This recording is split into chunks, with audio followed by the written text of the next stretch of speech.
If you'd asked me, is Denord Craft Spirits going to survive 2020? I'd have said it's a coin flip.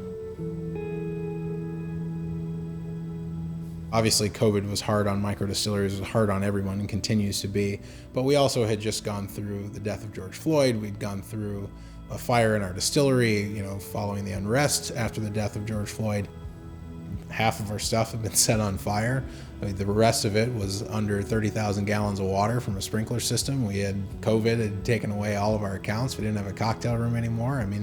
It was pretty bleak. We're not here today but for the Nearest and Jack Advancement Initiative. We were in a pretty dark place. And for me, this is like one of my kids, right? It's like a baby. And I had to watch that baby burn. And I didn't think that we were gonna survive. Now we're looking at growing. And we've only been able to do that because we've had some good friends. So I just want to say thank you. There's a lot to say about Chris Montana. He is an amazing human being.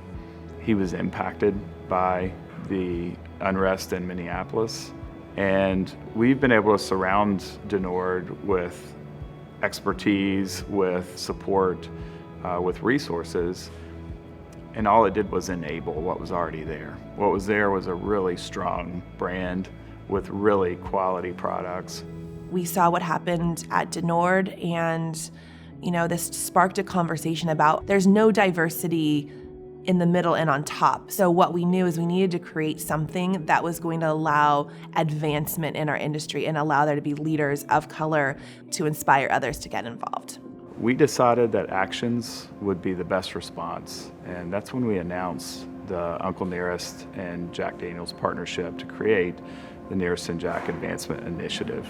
We're knocking down barriers that prevents or hinders people from being successful to start up their own business, enter into the industry, or grow and develop while they're in the industry.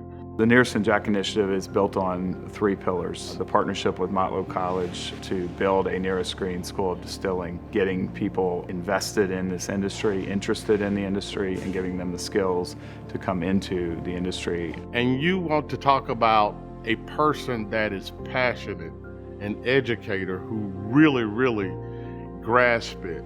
It's Dr. Michael Torrence. He's putting together a program that I think is going to be very unique to this industry. This initiative will tie in further people based on their gender, their ethnicity, their sexual orientation, their religion. It's just simply special.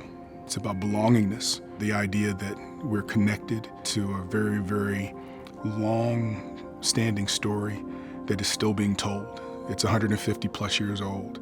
There's this whole ecosystem that will surround the curriculum, and it will be one of a kind because the brands are one of a kind. Next is accelerating that pipeline. We have a leadership acceleration program, and that takes mid-career, early career professionals to accelerate their development to positions of high visibility. This initiative will allow more people of color to advance, to get into positions not just from early sales or early operations, but to be in middle management positions so that other people of color see that and see that that can be a goal of theirs.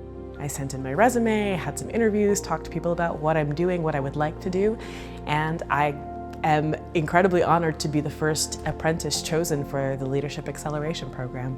I met Tracie shortly after she got involved with the initiative. Tracie is a brilliant woman. She is very knowledgeable about the spirits industry. She came in the program with a lot of wisdom and knowledge. It's the people that have opened their doors to me. The community said, Tracie, we know you. You want to do what now? Come on. And from each person, I'm getting different nuggets, different stories, different techniques, different ways to think about the creation of whiskey. It is a beautiful initiative. Having the opportunity to carry that legacy forward, being his great-great-granddaughter, is indescribable. So I'm really proud to be a part of it. I think what we are actually doing, and the way that Byron and I are looking at this, is we are planting the seed for the tree that we won't sit under. Being the first selected for this program, it's changed the trajectory of my career and of my life as well. I never would have saw myself sitting here before, coming from making the barrels to actually being part of this leadership acceleration program. When we selected Byron as our first participant, I think we hit a home run. This program is to get more African Americans into the whiskey industry. And I can tell you, I have not seen that many African Americans, so this program is very near and dear to my heart. By providing education, we're going to open up and basically create more equity, and people are going to be able to apply for these jobs, and hopefully we're going to see a little bit of change within the whiskey industry. It'll be so much more colorful, it'll be so much more exciting, and I hope to be a catalyst for that.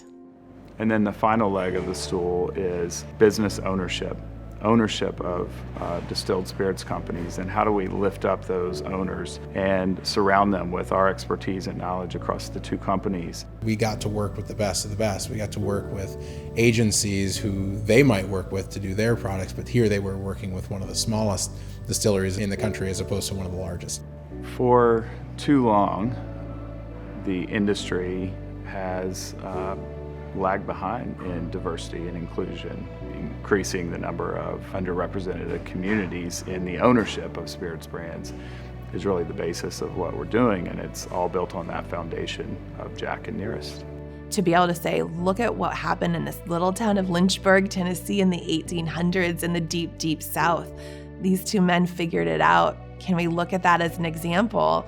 And I think it's been a real inspiration for a lot of people to hear that story. It is just remarkable that a former slave and a young teenage entrepreneur could establish a bond like that in the late 1800s. You can look in some of the photos and you can see George sitting next to Jack, and he's sitting in the middle of the photo. You can go back in history and you look at a lot of photos in the 1700s, 1800s, you didn't see African Americans sitting next to someone of that stature, and Jack was someone of that stature back in the day. So Jack Daniels was truly an ally.